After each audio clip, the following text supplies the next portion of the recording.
heureux d'être ensemble pour partager la bonne parole du Seigneur. J'aimerais partager avec vous cette parole du Seigneur ce matin. J'aimerais parler sur ce thème, ô combien important, de la miséricorde divine. Notre Dieu, c'est un Dieu de miséricorde.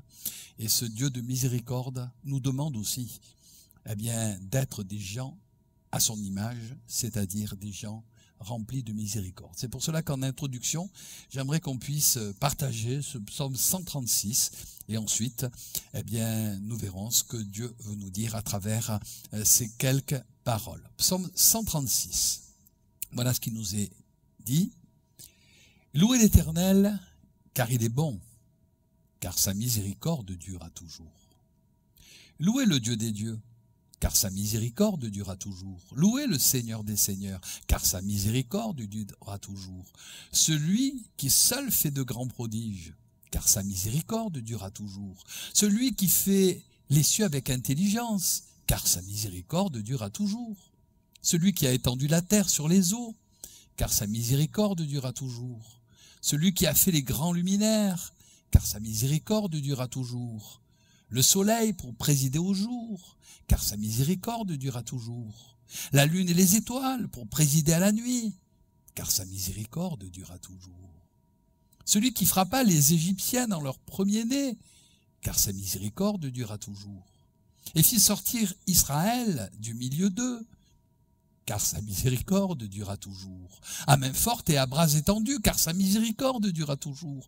Celui qui coupa en deux la mer rouge, car sa miséricorde durera toujours. Qui fit passer Israël au milieu d'elle, car sa miséricorde durera toujours.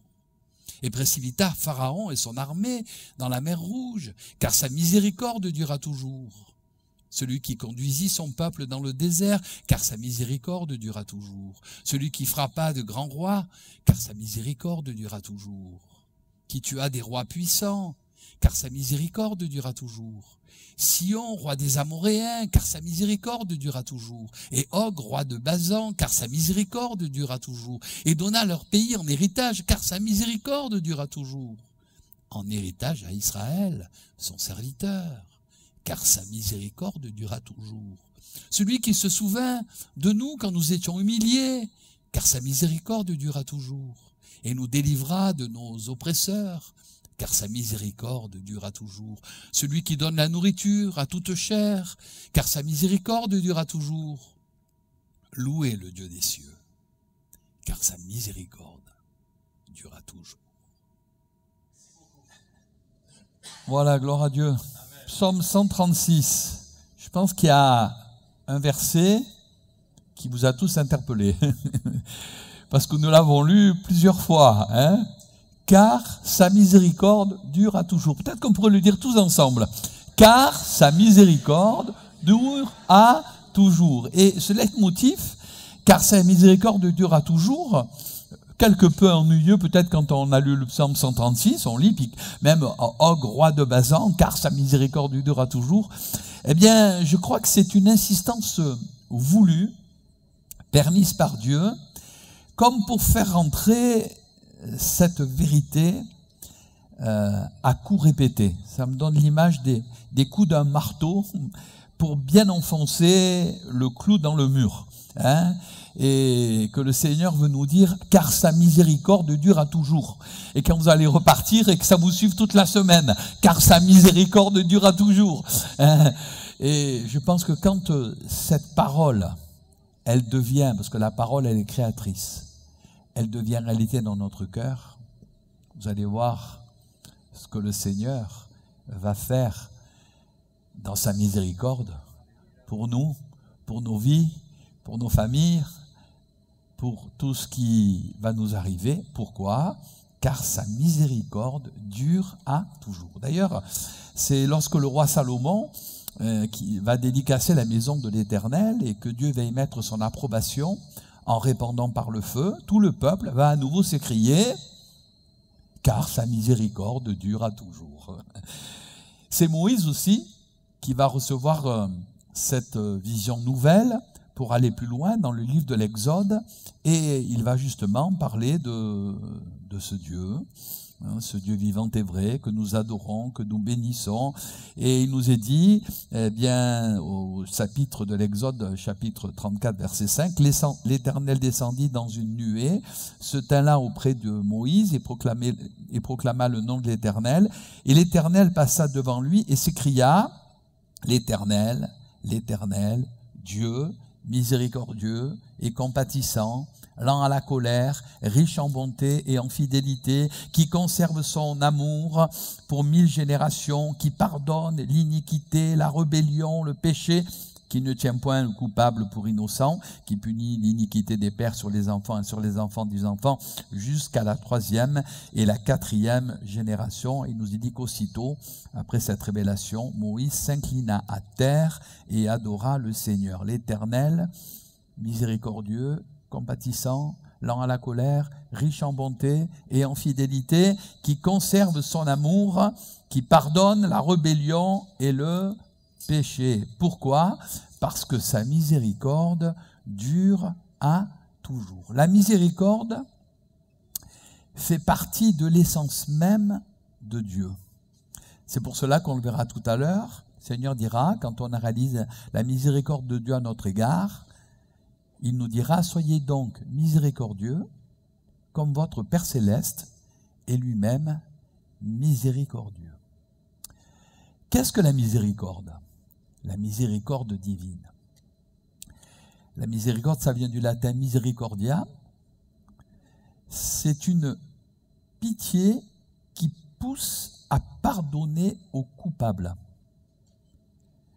La pitié, c'est un sentiment de compassion pour les souffrances d'autrui. Pardon accordé par pure bonté, par pure grâce. La miséricorde, c'est un petit peu comme l'image d'une corde tendue à la misère de l'homme. Et si on saisit la corde, le Seigneur nous sort d'affaire. Et le Seigneur nous bénit. Je crois que c'est encourageant, stimulant, de savoir que ça fait partie du plan de Dieu. Notre Dieu, c'est un Dieu miséricordieux. Et on a besoin de cette vision juste de Dieu, hein, parce que des fois, on est plus royaliste que le roi. Hein, et même certains sont légalistes, sont raides, sont durs. Vous avez vu les versets qu'on a lus, c'était dans l'Ancien Testament. C'est même pas dans le Nouveau Testament la vision de lorsque Moïse va recevoir la nouvelle vision. Le Seigneur va dire, je suis un Dieu miséricordieux, lent à la colère, qui pardonne, qui bénit. Déjà dans l'Ancien Testament, vous voyez, c'est pas que dans le Nouveau Testament. Le Dieu de la Bible, c'est un Dieu qui est rempli de miséricorde. Quelle grâce! Et encore dans ces temps de la fin. D'ailleurs, s'il n'est pas encore revenu, c'est parce qu'il y a encore des gens qui doivent entrer dans le salut de Dieu. Et il y a encore cette miséricorde, il y a encore ce temps de grâce, parce que nous sommes dans ce temps de grâce, ce temps de miséricorde. Et quand tu auras la dernière personne qui se sera tournée vers le Seigneur, alors, pouf, Jésus va revenir. Et après, ce sera un autre temps, ce sera beaucoup plus difficile. Mais ça fait partie de la miséricorde de Dieu. Pourquoi? Parce que sa miséricorde dure à toujours. Mon frère, ma sœur, réalise cela. Réalise que le Dieu que tu suis, que tu sers, que tu loues, que tu annonces, c'est un Dieu qui est rempli de grâce et de miséricorde. Il a pitié. Quelle grâce! Qu'il ait encore pitié de notre pauvre humanité. Quand on voit comme notre monde tourne, mes amis, hein, on tourne complètement à l'envers, mes amis. Ce qui est mal est bien, ce qui est bien est mal. On est dans des situations, mais alléluia, Dieu a encore miséricorde.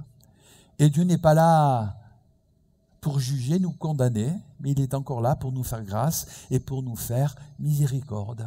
Et j'aimerais le dire pour toi aussi. Arrête peut-être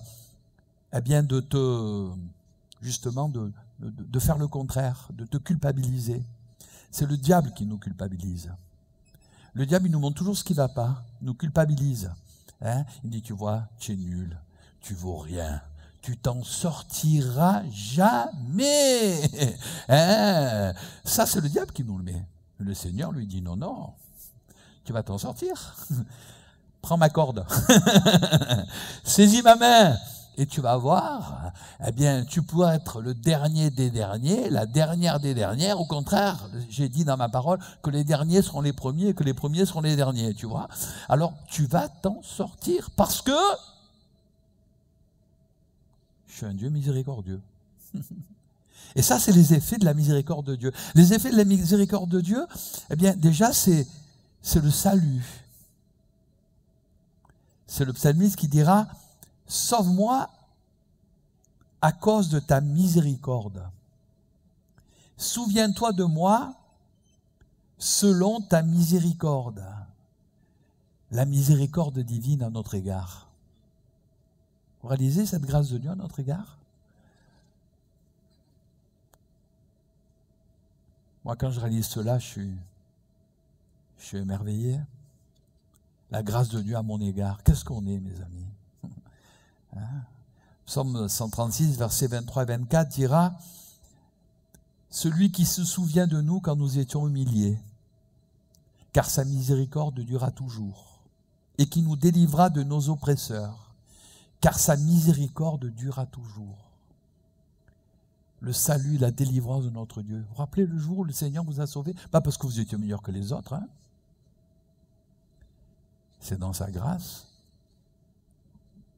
C'est dans sa miséricorde que Dieu a su toucher notre cœur, que Dieu a su se révéler dans notre vie. Hein? C'est la grâce de Dieu. On ne s'entendait pas et Dieu peut le faire ce matin pour quelqu'un, pour quelqu'une, dans sa miséricorde. Peut-être que tu es venu, peut-être que tu es là pour les premières fois. J'aimerais te dire que Dieu t'aime, que Dieu veut te sauver. Pourquoi? Parce qu'il a donné Jésus sur le bas de la croix. Et que si tu es là ce matin, ce n'est pas le fait du hasard. C'est Dieu dans sa grâce et dans sa miséricorde qui veut que tu rentres dans le salut de Dieu. Non pas que tu changes de religion, tu n'as pas besoin de ça. Encore moins que tu ailles dans une secte, tu n'as pas besoin de ça. Mais que tu puisses te tourner vers ce Dieu vivant et vrai qui veut te faire grâce, qui veut te faire miséricorde. Tu pourrais être, eh bien, dans une situation des plus difficiles. La grâce de Dieu, elle est encore pour toi ce matin. Et Dieu veut te sauver. Pourquoi? Parce qu'à la croix du Calvaire, Jésus a donné sa vie. Et il a tout accompli. Ce Dieu des cieux,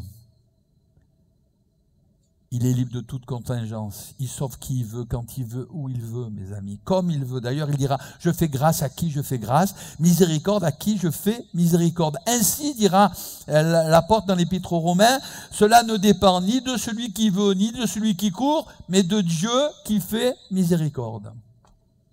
Moi, j'ai toujours été étonné que Dieu m'ait sauvé.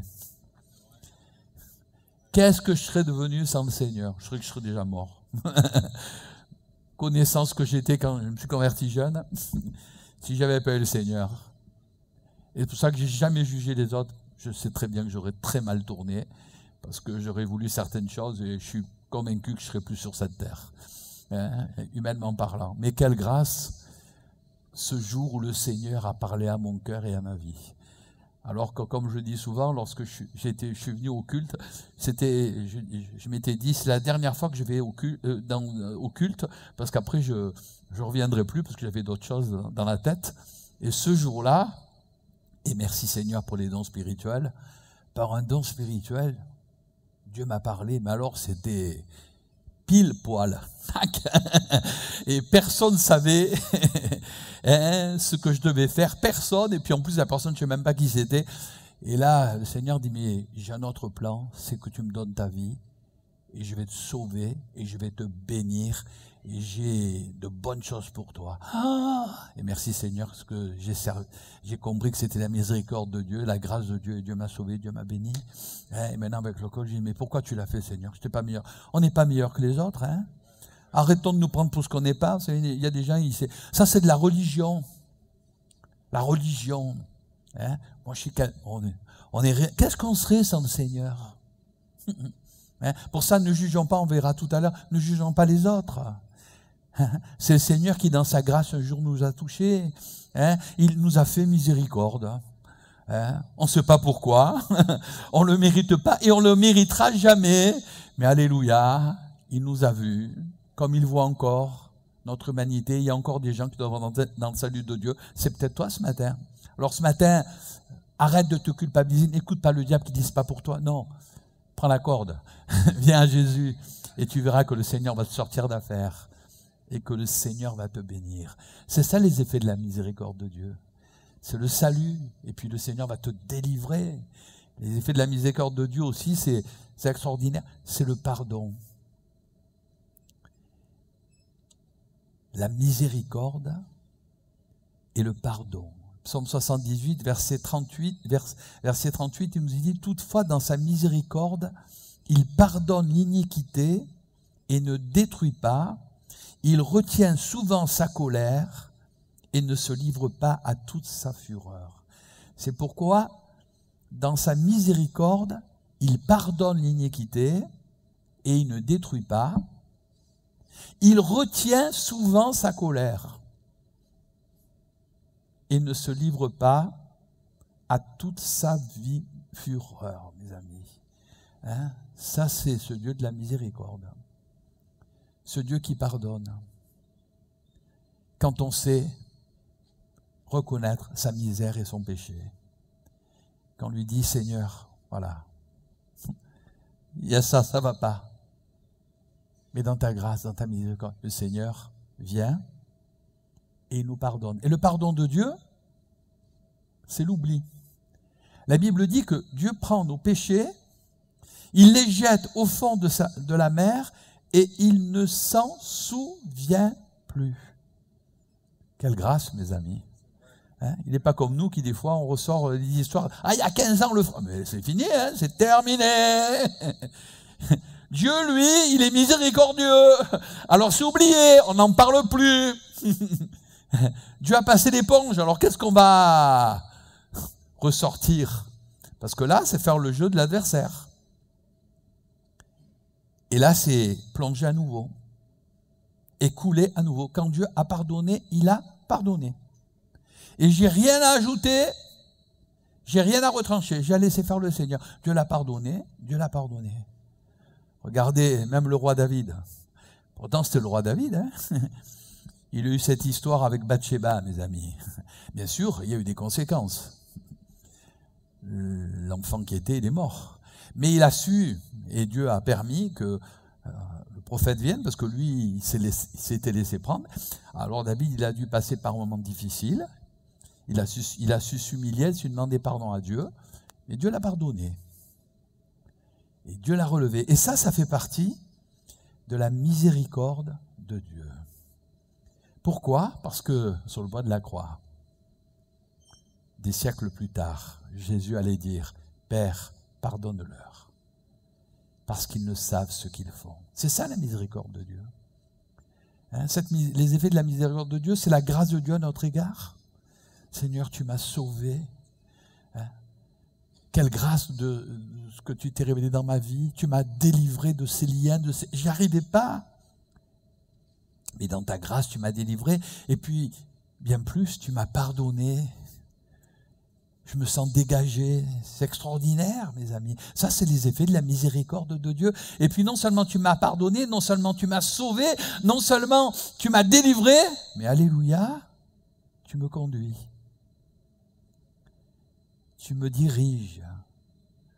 Au psaume 136, verset 10 jusqu'au verset 22, eh bien, le Seigneur montre comment il a conduit le peuple d'Israël. Il l'a dirigé selon son plan, vous le relirez. Hein? Et il a permis. Et quand on réalise, mais Seigneur, c'est vrai que maintenant, je n'ai pas à avoir peur. Tu es un Dieu miséricordieux. Et tu vas me conduire dans ta miséricorde. Et peut-être que tu vas, des fois, fermer certaines portes parce que je comprendrai. Sur le moment, je ne comprends pas, mais parce qu'elles ne sont pas bonnes. Mais tu vas m'en ouvrir d'autres dans ta grâce et dans ta miséricorde. Dans Exode chapitre 15, verset 13, il nous dit « Par ta miséricorde, tu as conduit ton peuple. » T'inquiète pas. Si le Dieu de la grâce et de la miséricorde t'a sauvé, t'a béni, ben il va te conduire, il va conduire ta vie. La Bible dit qu'il a pour nous des chemins tout tracés. Peut-être que sur le moment, tu ne les vois pas, mais tu n'as pas besoin de les voir. Le Seigneur te demande de lui faire confiance. Chaque jour suffit sa peine. Et des fois, on ne comprend pas, on dit, mais... Puis après, on dit, ah, maintenant je comprends. Oh, il a été bon, le Seigneur. Et oui, il a conduit dans sa grâce et dans sa miséricorde. Psaume 25, verset 10, il nous dit, tous les sentiers de l'Éternel sont miséricorde et fidélité. Extraordinaire. Miséricorde et fidélité. Hein? Il nous fait grâce, puis il ne nous laissera jamais tomber, le Seigneur. Si nous-mêmes nous sommes infidèles, lui demeure fidèle. Et combien de fois on l'a vu se réaliser pour nos vies. On dit, Seigneur, dans cette affaire, je n'ai pas été à la hauteur. Hein. Quelle grâce que tu ne m'as pas lâché la main. Parce que si tu m'avais lâché la main, c'est dans ta miséricorde, tu m'as tenu la main, je me serais cassé la figure. Hein? Mais Seigneur, tu es vraiment miséricordieux et fidèle. Tous les sentiers éternels sont miséricorde et fidélité pour ceux qui gardent son alliance et ses commandements. Oui, sa miséricorde dure à toujours. Et j'aimerais le dire à un frère, à une sœur, peut-être à quelqu'un de nouveau. Notre Dieu, c'est un Dieu miséricordieux. Un Dieu qui n'est pas là pour te juger, n'est pas là pour te condamner, mais qui te comprend. Extraordinaire. Le Dieu des dieux, le Seigneur des seigneurs. Lui seul qui pourrait ne pas te comprendre, puisque il te comprend. Il se met à ton niveau, il te dit, allez, je vais t'aider. Mais fais ce que je te demande par contre. Obéis à mes commandements. Demande-moi pardon. Repens-toi. Change ton fusil d'épaule. Dans cette affaire, c'est pas bien. Et si tu fais ce que je te demande, eh bien tu verras que dans ma miséricorde, je vais te relever, je vais te bénir et je vais te conduire. Par contre, si tu résistes, tu vas te planter. La Bible dit que la résistance, elle est aussi coupable que la divination. Vous vous rendez compte? La divination, les puissances des ténèbres. Des fois on dit, oh, on parle des puissances des ténèbres, mais quand on dit non, c'est comme ça. Et ça sera comme ça. Ça sera comme ça. Mais tu vas te planter, hein. Mais c'est pas la faute de Dieu, hein. C'est parce que tu n'écoutes pas le Seigneur. Le Seigneur qui dit, arrête, repens-toi, tu n'es pas clair, c'est pas net, ce que tu fais, c'est pas bien, c'est pas à ma gloire. Mais je peux pas te bénir. Reste comme tu es, tu vas te liquider.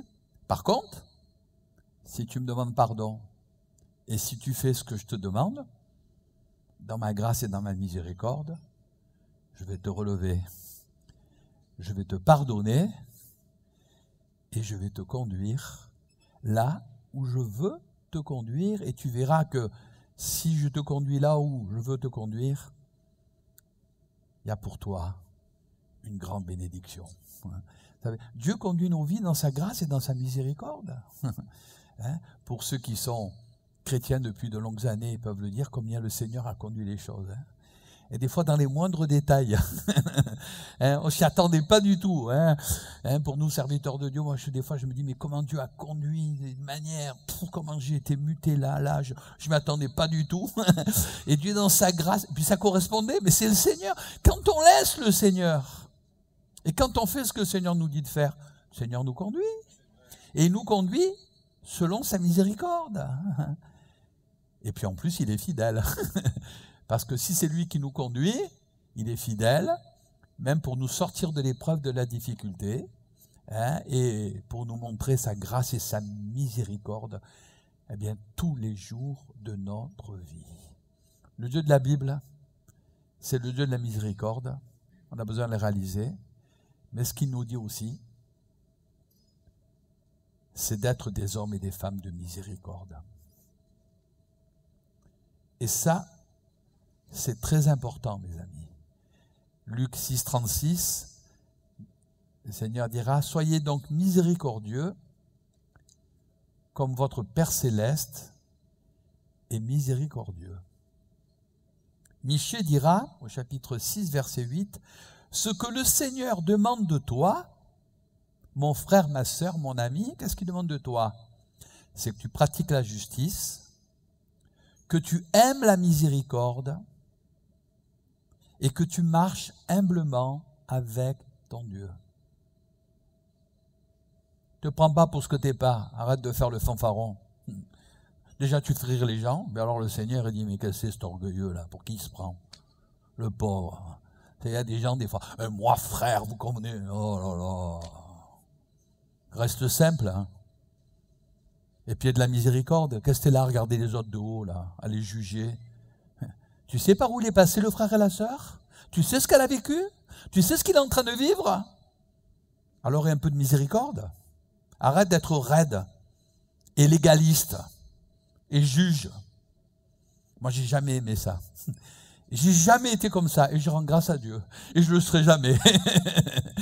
Je me rappelle dans mes années de ministère, mais c'est en moi ça, je ne peux pas l'expliquer. Il y a des gens qui étaient toujours en train de regarder. Oui, mais lui, le frère, est-ce qu'il a bien compris? Mais qu'est-ce que tu sais s'il a compris? Déjà, toi, comprends. Hein, vous savez, est-ce qu'il est bien converti? Mais c'est pas ton problème, ça. C'est le problème du Seigneur et de lui. Des fois, il y a des gens, on a cru qu'ils étaient bien convertis, ils se sont cassés la figure. Des fois, il y a des gens, on a cru qu'ils n'avaient rien compris, mais ils sont encore debout, ils marchent avec le Seigneur. Par contre, sois miséricordieux. Parce que lorsqu'un frère ou une sœur se plante, ça peut aider à tout le monde. Arrête de l'assassiner. Arrête de le regarder et dire « Ah, mais je savais bien, c'était léger. » Qu'est-ce que t'en sais, c'était léger? Pour qui tu te prends? Use de miséricorde. C'est planté, ça lui est arrivé, ça peut t'arriver. Qui s'est pas trompé? On a besoin de pratiquer la miséricorde, surtout dans les temps où nous vivons. Les situations, mes amis. Il y a des gens qui sont dans des situations pas évidentes. Et c'est très facile de juger. Je me rappelle, et ça m'a... C'est pour ça que j'en parle avec beaucoup de simplicité, de la miséricorde. Comme j'ai dit, moi j'ai toujours été, ça c'est en moi. Alors je ne peux pas l'expliquer. Hein. C'est pas parce que voilà, moi j'ai de la miséricorde. Je me rappelle, il y a des gens, quand j'étais pasteur à Kléber, et plusieurs m'ont dit « Merci Jean ». Il y en a d'autres qui ne nous auraient pas... Je dis, mais vous le gardez pour vous, mais moi, ça ne me fait rien. Si vous demandez pardon au Seigneur, si vous rectifiez, bien sûr, attention, on demande pardon. Mais tu pourrais être le plus grand des criminels. Le Seigneur est capable de te rattraper, de te sauver. Excuse-moi. Tu peux être la personne la plus mauvaise. Le Seigneur, si tu lui demandes pardon, hein, si tu sais lâcher, bien sûr, il faut abandonner le péché. Il faut rectifier. Mais le Seigneur est capable de te relever et le Seigneur est capable de t'utiliser. Je me rappelle une personne d'ailleurs qui a été très utile et humainement parlant. Personne ne se serait servi d'elle parce qu'elle sortait. Elle m'a dit Jean, j'ai confiance en toi parce que tu as rectifié le tir, tu as demandé pardon. Et ça a été quelqu'un qui a été vraiment très utile. Elle m'a dit, il n'y a pas beaucoup. Mais je dis, mais moi ça ne me fait rien. Hein. Si les gens qui veulent critiquer, qui jugent. Il y en a qui sont toujours en train de juger. Alors il ne faut rien d'autre que juger. Hein? Ils n'ont aucune miséricorde. Hein? Ah, ça, pour juger, ils sont bons. Mais pour aider les autres, ils ne sont jamais là. Au lieu de le juger, va l'aider. Comprends ce qu'il vit. Comprends ce qu'elle vit. Hein? Sors peut-être de ta zone de confort, tu t'es fait ton petit monde. Tu vois, tu es dans ton petit monde. Tu vois pas. On vit des temps de plus en plus difficiles, mes amis. Et quand on voit d'où sortent les gens, mes amis, mais qui on est pour les juger? Le mois prochain, je vais 3 semaines à C3, là, justement, remplacer Christian.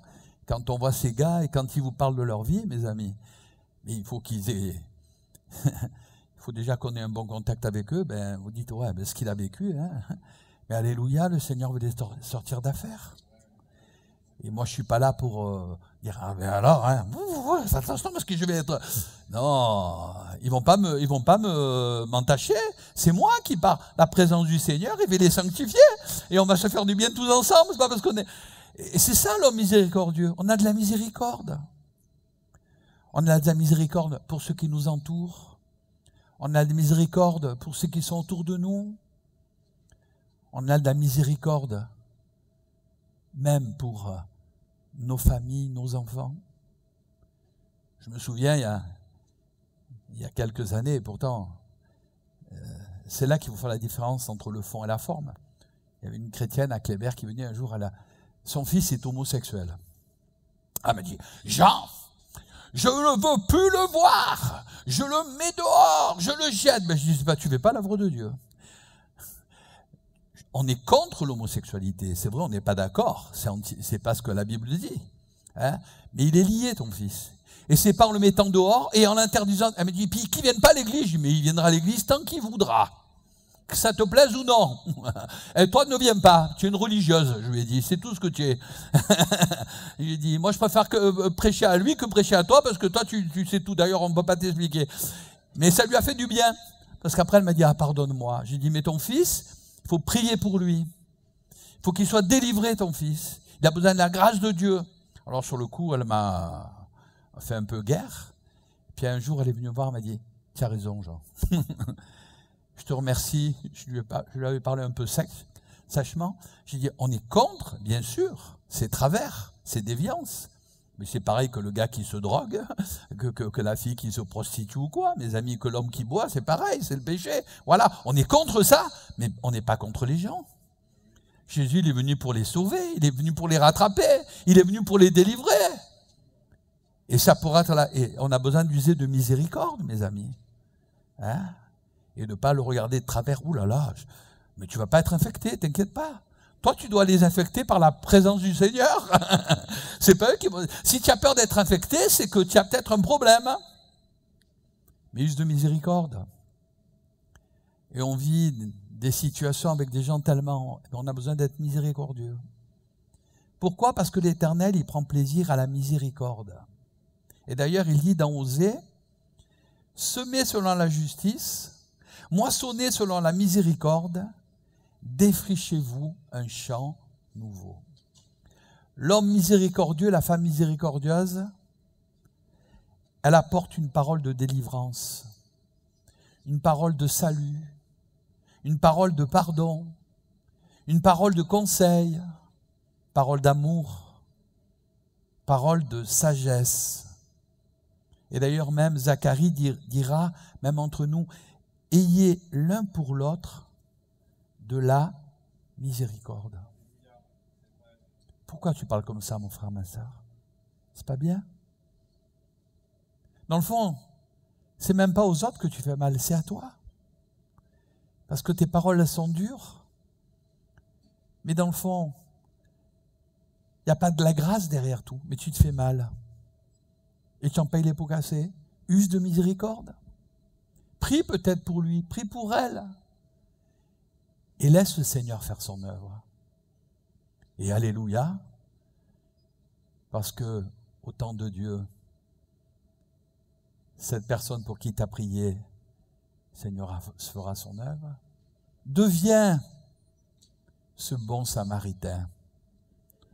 Ne sois pas ce lévite ni ce sacrificateur qui sont passés outre devant la personne là. Ils l'ont regardé, elle était ruée de coups. Ils l'ont regardé, ils sont passés. Non, sois ce bon samaritain, arrête-toi. Pense-lui les plaies. Aide-le. Donne-lui. C'est ce que le Seigneur veut. Et même aux gens qui sont autour de nous, on vit des temps durs. Et les gens, qu'est-ce qu'ils ont besoin? Ils ont besoin qu'on les comprenne, qu'on leur dise, mais moi j'ai une solution. C'est que vous veniez à Jésus. Lui seul peut vous pardonner. Lui seul peut vous relever. Lui seul peut vous bénir. Lui seul peut vous donner un travail. Lui seul peut vous procurer. Vous avez besoin de Jésus. On le dit, oh lui. Il y a des gens qui regardent les autres de, mais pourquoi? Jésus, moi je suis émerveillé quand je vois le ministère de Jésus. Jésus, il était avec les prostituées, les publicains, les gens de mauvaise vie. Lui, la parole faite chair. Le Verbe incarné. D'ailleurs, les hommes religieux ne comprenaient pas. Ils disaient, mais qu'est-ce qu'il fait avec tous ces gens? Ben, on est là pour ça. Pour leur parler de l'amour de Dieu manifestant Jésus-Christ sur le bois de la croix, pour qu'ils soient sauvés, pour que Dieu leur fasse miséricorde. Parce que Dieu aime encore notre humanité. Et Dieu veut encore sauver les hommes et des femmes d'aujourd'hui. Et nous voulons avoir cet état d'esprit afin que la grâce de Dieu se manifeste là où le Seigneur nous a placés. C'est le psaume 112 qui dit « Heureux l'homme qui exerce la miséricorde et qui règle ses actions d'après la justice, car il ne chancelle jamais. » Heureux les miséricordieux, car ils obtiendront miséricorde. Celui qui est miséricordieux, il ne chancelle jamais. Et puis, il obtient miséricorde. Avec le temps, tu as le retour des choses. Tu agis comme ça. C'est la loi de Dieu, hein? Tu as été miséricordieux, Dieu te fera miséricorde. Tu as été raide, dur, ben tu vas te planter. C'est tout. C'est toi qui vas te liquider. C'est pas Dieu. Parce que tu ne veux pas de ce Dieu de la miséricorde. Parce que notre Dieu, c'est le Dieu de la miséricorde. Et je termine en disant que Dieu garde sa miséricorde envers ses serviteurs. C'est extraordinaire que Dieu nous garde sa miséricorde envers nous. Hein? Et puis que sa miséricorde, elle dure à toujours. À toujours. L'éternité. Et si on est encore debout, là, c'est pas parce qu'on est meilleur, c'est parce qu'il y a eu la grâce de Dieu à notre égard. Parce que sa miséricorde, il a été là. Combien de fois, des fois, je me dis, j'aurais pu me planter, j'aurais pu... Même en tant que chrétien, hein, vous savez, si nos églises, elles sont pas pleines parce qu'on a été, on a marché fidèlement, parce que le Seigneur a été là pour nous aider. Hein. Parce que la Bible dit que celui qui est debout prenne garde de ne pas tomber. Hein. On aurait pu se casser la figure, mais parce qu'on a su rester sous cette miséricorde de Dieu, on a continué le chemin. Hein. Tandis que ceux qui se sont cru qu'ils étaient extraordinaires, ben ils se sont fait mal. Hein. Par contre, la miséricorde de Dieu, elle durera toujours. Et j'aimerais dire pour quelqu'un, hein, peut-être quelqu'un aussi qui dit non, Dieu ne veut plus de moi, non, mais frère, c'est pas possible, avec ce que j'ai fait. Ben, tout est possible à Dieu. Tout est possible à celui qui croit. Et cette miséricorde, même s'il ne le réalise pas pleinement, elle est encore pour toi ce matin. Et si simplement tu reconnais ton erreur, si simplement tu reconnais ton péché, ben tu vas voir, saisis cette corde, saisis cette grâce de Dieu, le Seigneur va te dégager. Le Seigneur va te sauver, le Seigneur va te relever, tout simplement, car sa miséricorde dure à toujours. Et j'aimerais que ce verset, tac, tac, tac, il rentre dans vos têtes. Et que peut-être cette semaine, dans certaines, c'est vrai, sa miséricorde durera toujours. Seigneur, tu es bon. Alors je vais être aussi miséricordieux. Hein, je vais user de miséricorde. Et vous allez voir que si cette mentalité est en nous, la bénédiction de Dieu sera notre partage. Amen. Merci de nous avoir suivis sur notre chaîne YouTube. Vous avez aimé cette vidéo? Alors je vous invite à mettre un pouce bleu ainsi qu'à vous abonner. La vision de notre Église, c'est le salut en Jésus, car lui seul sauve. Alors si vous souhaitez en savoir plus, ou si vous avez des questions, contactez-nous par mail ou sur notre site www.eglisealana.fr. Pour assurer sa mission, l'Église fonctionne par la générosité de ses membres. Vous avez la possibilité de nous soutenir par vos dons en cliquant sur le lien qui se trouve dans la description de cette vidéo. À très bientôt et que Dieu vous bénisse.